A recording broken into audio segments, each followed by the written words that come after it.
14번째 사연. 홍길동 작전 중 굴 속에서 적과 맞닥뜨린 이야기. 사격전으로 아수라장이 되었다. 1967년 베트남 전쟁 홍길동 작전 6일째에 산악 밀림 속 수색작전을 하게 되었다. 전날 밤 강한 바람이 불 때 텐트를 치고 하루 저녁 머물렀던 곳에서 모두 이동하여 이튿날 아침 일찍 우리 1소대는 능선에서 계곡을 향해 밀림 지역을 헤치며 내려가고 있었다. 그곳은 월맹군 주력 부대들이 거처할 가능성이 높은 지역이라고 예측했던 곳이었다. 전날 밤에 머물렀던 곳에서 출발한 지 5분도 채 안 되어 앞서가던 1분대 지역에서 아구대 총소리가 따다당 연발로 계속 났다. 우리 2분대는 1분대와 합류하여 적을 향해 사격을 퍼부었다. 최인함 소대장은 표범 같은 동작으로 재빨리 뛰어내려와 큰 바위에 올라 작전 지휘를 하기 시작했다. 우리의 목표 지역은 시골 집채만한 한 돌들로 뒤덮여 있었다. 이어 1분대, 2분대, 3분대 병력의 반 이상은 바위가 이리저리 얽혀 천연 동굴이 이루어진 곳에 들어가 대항하는 적들과 시간이 흐르는 줄 모르게 긴 시간을 교전했다. 적은 바위 밑에 있었고 아군은 바위 위를 덮치고 있었다. 바위와 바위의 틈 사이로 5m 아래를 내려다보니 적들이 우왕좌왕하며 자기들끼리 소리를 지르며 당황해하는 모습이 보였다. 이를 본 전우들은 총탄을 마구 퍼붓고 수류탄을 마구 까 던졌다. 적들도 극적으로 대항하며 우리를 향해서 기관총을 마구 쏴댔다.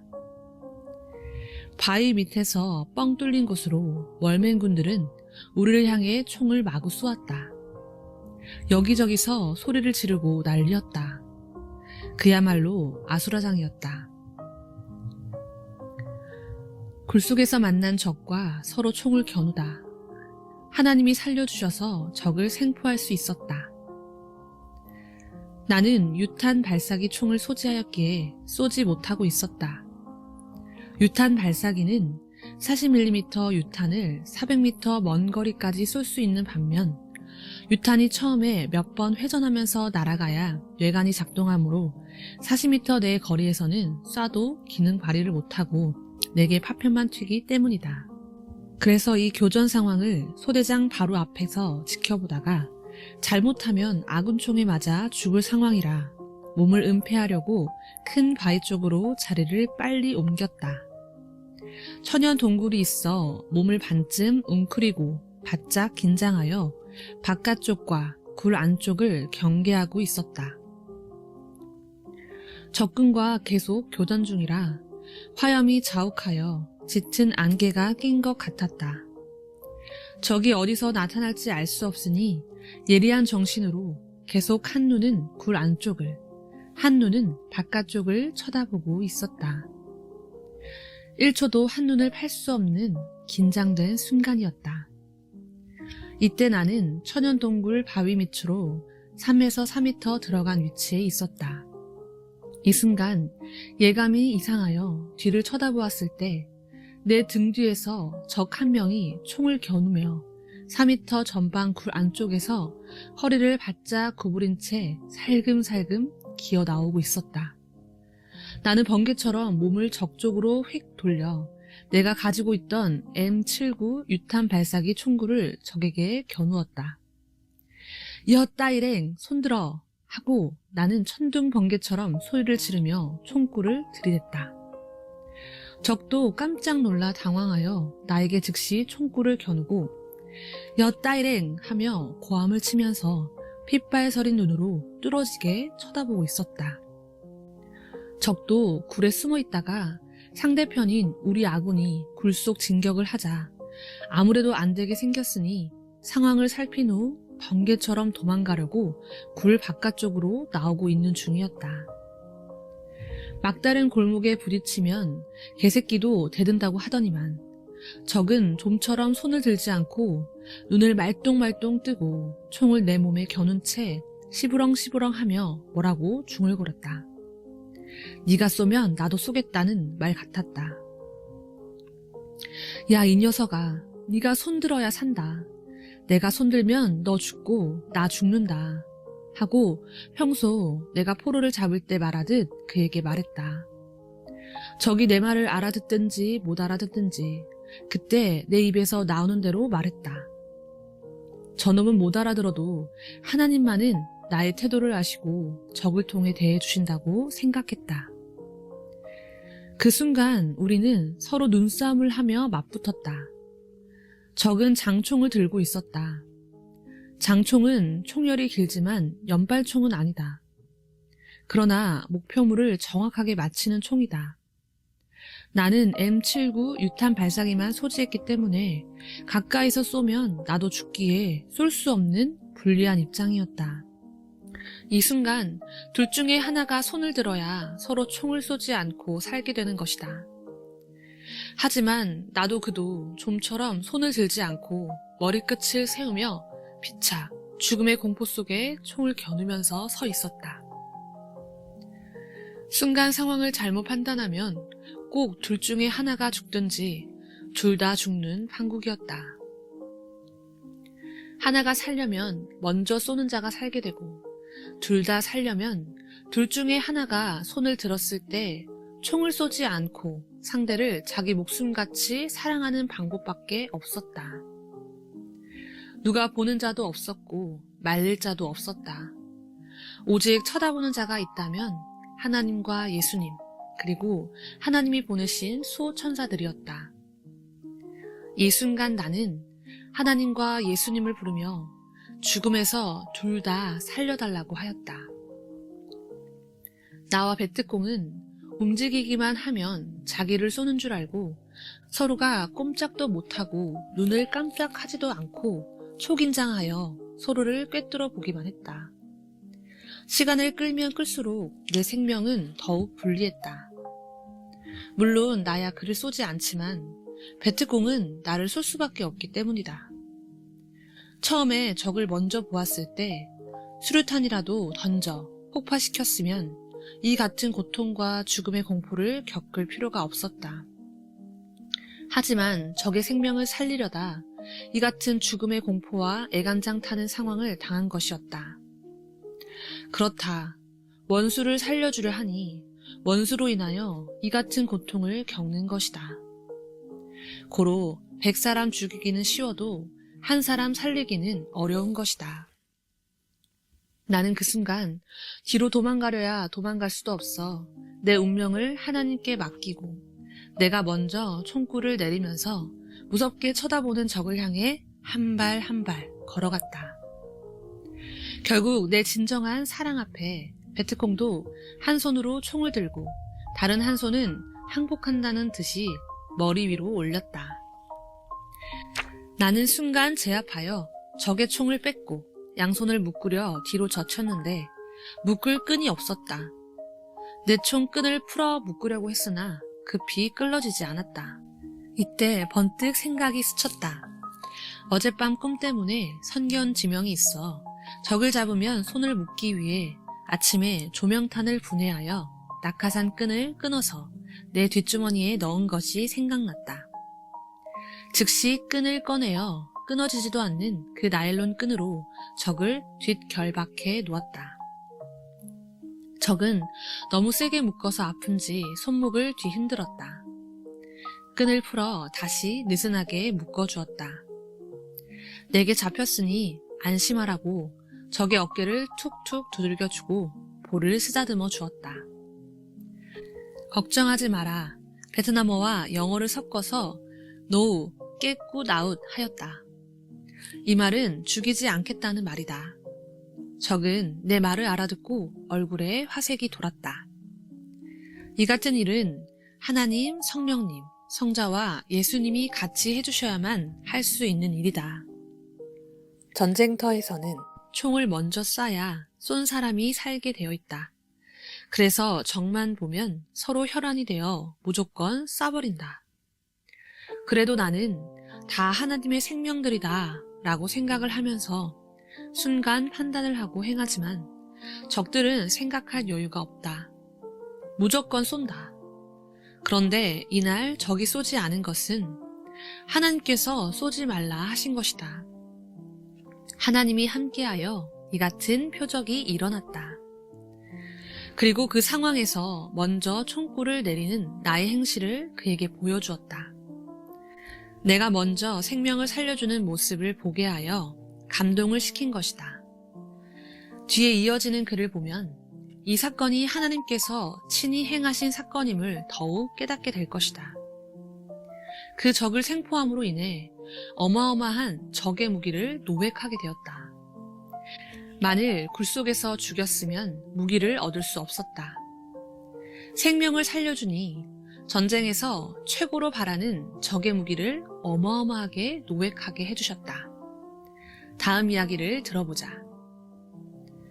포로를 죽이지 않고 연대 본부로 후송했다. 굴 바깥에서는 적과 맞붙은 1차 교전이 끝났다. 급한 작전이 끝난 것이다. 도망갈 자는 도망가고 남은 자는 죽고 하여 비로소 소대장이 사격 중지 명령을 내렸다. 그제야 나도 안심하고 생포한 적을 끌고 나왔다. 얼마나 많은 총을 쏘고 수류탄을 터뜨렸는지 화약 연기가 주위에 자욱했다. 눈에 화약 연기가 들어가 따가웠다. 소대장을 중심으로 전우들이 모여들어 보고들을 했다. 아군은 한 명도 총에 맞은 사람 없이 전원이 무사했다. 소대장은 야, 작전 성공이라고 말하며 좋아했다. 내가 포로를 데리고 와서 소대장에게 보고하니 소대장은 아이고 왜 또 생포했냐? 그러다 너 죽는다. 그냥 쏴 죽여버리지. 또 살려서 잡아왔냐? 했다. 이때 옆에 있는 분대장이 쏴 죽이자고 하며 생포한 적에게 총을 대자 적은 나를 쳐다보았다. 내가 포로로 잡아왔으니 나만 쳐다보고 있는 것이었다. 적은 달달달달 떨고 있었다. 목숨이 왔다 갔다 하는 순간으로 마치 사형장에 서 있는 것 같았다. 분대장이 총을 못 쏘게 내가 총구를 옆으로 밀었더니 적은 다시 안심했다. 소대장은 이왕 생포했으니 헬리콥터에 실어 연대 본부로 후송해 보내자고 했다. 그래도 옆 분대장은 적만 보면 분노가 치솟는다고 하며 죽여버리자고 했다. 나는 그 분대장에게 내가 생명을 내걸고 포로로 잡았는데 그렇게 죽이려 하냐 하고 화를 내며 한마디 했다. 나와 분대장이 다투는 것을 생포한 적이 쳐다보고 있었고 내가 자기를 못 죽이게 막고 있다는 것을 알았다. 그래서 내게로 몸을 피했다. 나를 자기 살리는 구원자로 생각하는 태도였다. 옆 분대장에게 내가 말하기를 적도 생명이니 살려주면 나쁜 꼴이 없다. 그동안 다 좋은 꼴이 있지 않았냐. 포로를 죽이는 것은 합당치 않다.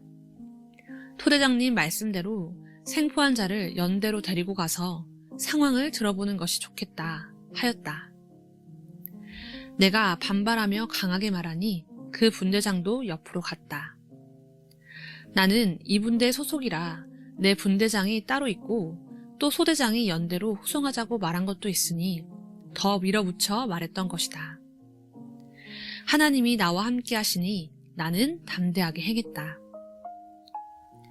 생포한 적은 나를 쳐다보더니 생명의 은인을 만난 듯 눈물을 글썽거렸다.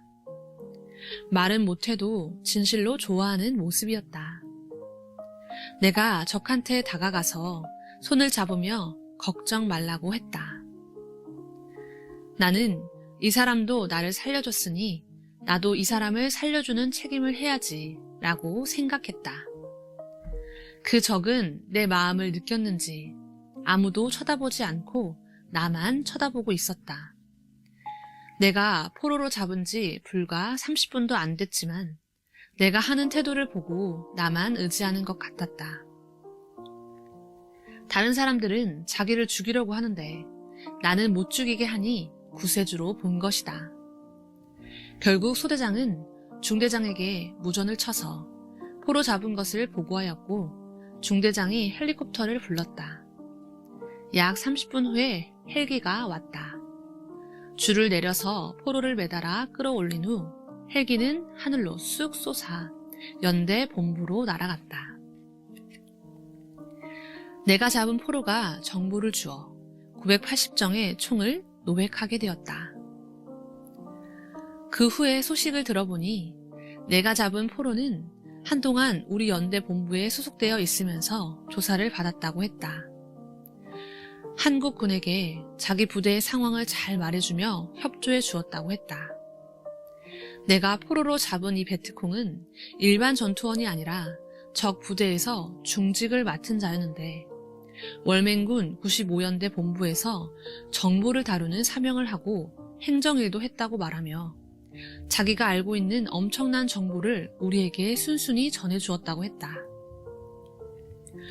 하마터면 그가 나를 쏴 죽일 뻔했지만 전쟁터에서 불꽃 같은 눈으로 나를 지켜주신 전지전능하신 하나님이 내 생명을 그날 또 보호하여 살려주신 것을 나는 잊을 수가 없다.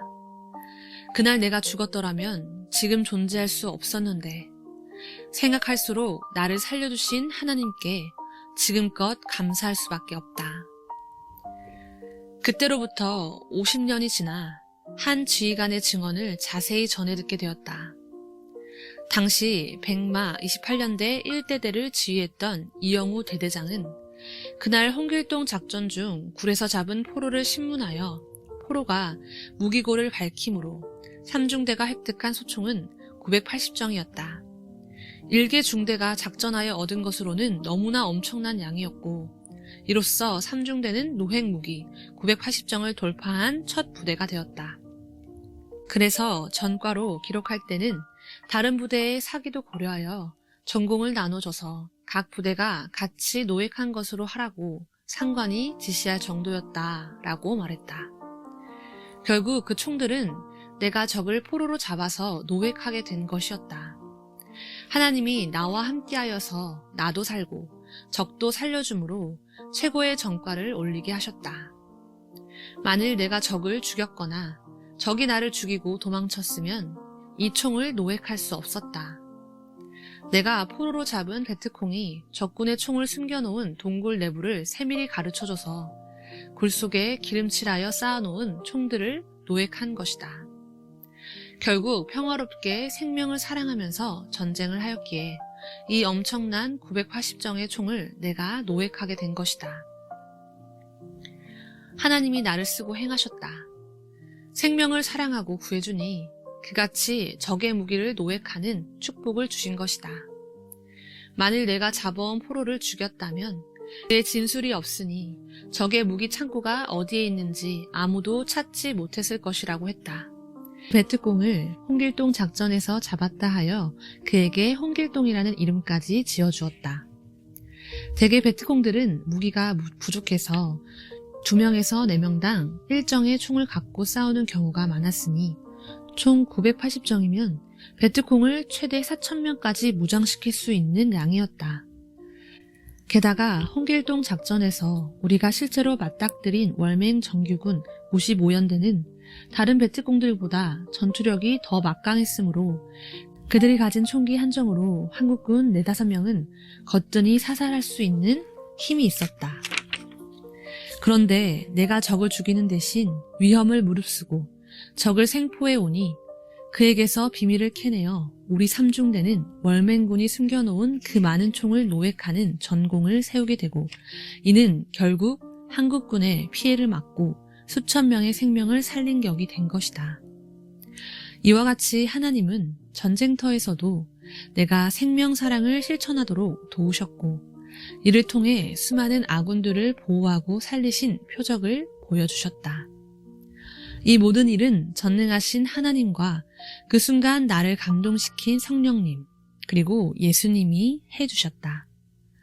이날 하나님이 나와 함께하지 않았으면 동굴에서 적이 내 뒤통수를 먼저 봤으니 먼저 총을 쐈을 것이다.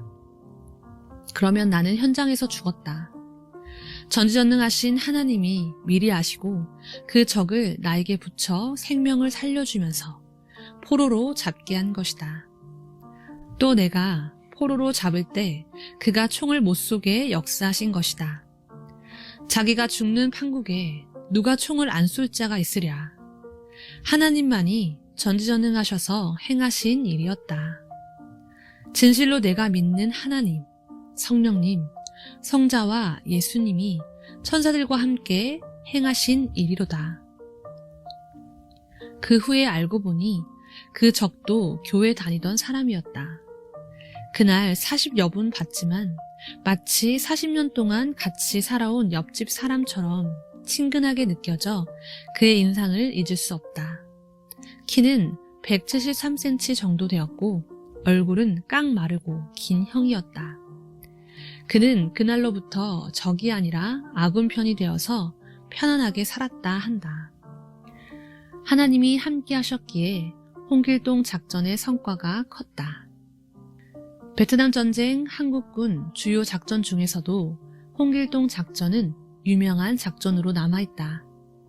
이 홍길동 작전에서 우리 소대가 적의 핵심 기지를 쳐 소탕했고 그날 우리 아군은 한 명도 다친 자가 없었다. 또 그때 내가 잡은 포로로 인해 결국 적의 무기를 최고로 많이 노획한 작전이 되었다. 그날 소탕 작전이 끝나고 나서 나와 전우들은 2차 작전으로 동굴 수색에 나섰는데 굴 속에서 적의 많은 노획물들을 찾아내어 헬기가 와서 실어갔다. 다음날 동굴 재수색을 할 때는 굴 속 바위 뒤쪽에 숨어있던 적들을 찾게 되어 전우들이 총을 쏴서 20m 바위 절벽으로 떨어뜨렸다. 또 다른 굴에 들어갔을 때 발견한 카키복은 견장에 별이 2개나 붙어있는 것으로 보아 틀림없이 장군의 옷이었다. 그래서 별이 달린 옷과 소지품, 비밀 문서들은 특별히 챙겨서 가지고 나왔다. 이에 관한 자세한 이야기는 내가 쓴 베트남 전쟁 책에 기록돼 있다. 이와 같이 홍길동 작전은 하나님이 함께하여 이기게 해주신 작전이었다. 생명을 사랑하고 원수를 사랑함이 이렇게도 크다. 나는 이때뿐 아니라 다른 작전에서도 사랑의 전쟁을 하였다. 내가 이 일을 확실하게 겪었으니 또 생명의 은혜를 입었으니 이를 증거하며 쓴다. 하나님은 지구 세상에서 네가 증거 안 하면 누가 하겠느냐. 글로 써서 이같이 모든 사람들의 생명을 살려준 것을 깨닫게 하자 라고 말씀하셨다. 하나님이 우리의 육신뿐만 아니라 영의 생명 또한 살려주셨으니 더 감사해야겠다. 육을 살려주면 일생을 살고 영을 살려주면 영원히 살기 때문이다.